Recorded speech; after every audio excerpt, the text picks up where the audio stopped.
ইতিমধ্যে তিনি নিজেকে প্রতিষ্ঠিত করেছেন প্যান ইন্ডিয়া তারকা হিসেবে। একই সাথে কাজ করছেন হিন্দি, তামিল, তেলেগু ও কন্নড় সিনেমায়। অ্যানিমেল থেকে পুষ্পা, সাম্প্রতিক সময়ে সবচেয়ে ব্লকবাস্টার সিনেমার সাথে জড়িয়ে আছে তার নাম। বলছি রাশমিকা মান্দানার কথা। আগামী 2 বছরের সবচেয়ে প্রতীক্ষিত প্রজেক্টের তালিকায় রয়েছে রাশমিকা অভিনীত সিনেমায়, যার সবগুলোই ভারতের ভিন্ন ভিন্ন সিনে ইন্ডাস্ট্রির। 2025-এ কি চমক দেখাবেন ভারতীয় চলচ্চিত্রের এই ন্যাশনাল ক্রাশ?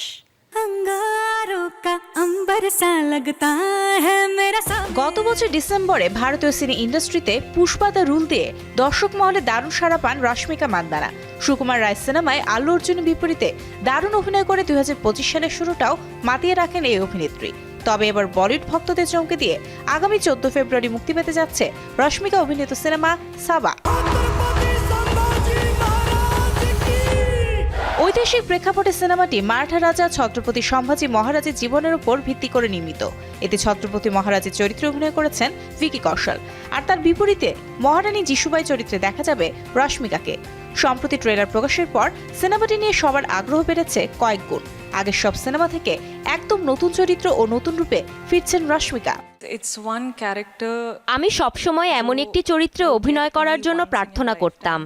আমার ইচ্ছাটা পূরণ করলেন নির্মাতা লক্ষণ স্যার।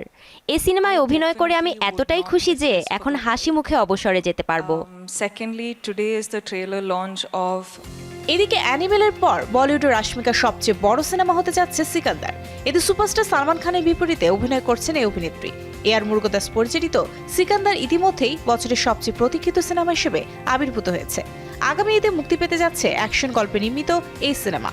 অন্যদিকে বলিউডের অন্যতম বড় প্রযোজনা প্রতিষ্ঠান ম্যাড ডগ ফিল্মসের হরর কমেডি ইউনিভার্সে যুক্ত হতে যাচ্ছেন রশ্মিকা। সিনেমাটি প্রধান চরিত্রে অভিনয় করছেন আয়ুষ্মান খুরানা।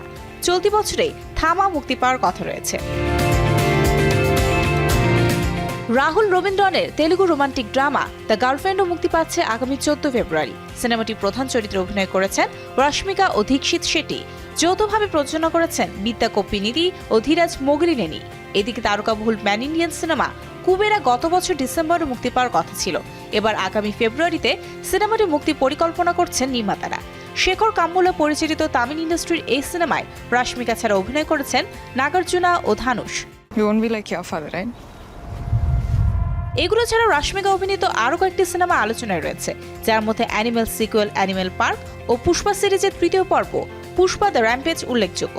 এই তারকার মুক্তি প্রতীক্ষিত ও নির্মাণাধীন সবগুলো সিনেমায় বক্স অফিসে ঝড় তোলার সম্ভাবনা রাখে। এগুলো মুক্তি পেলে প্যান ইন্ডিয়ান তারকা হিসেবে রশ্মিকার অবস্থান আরও শক্তিশালী হবে। Mario Sen, showbiz tonight.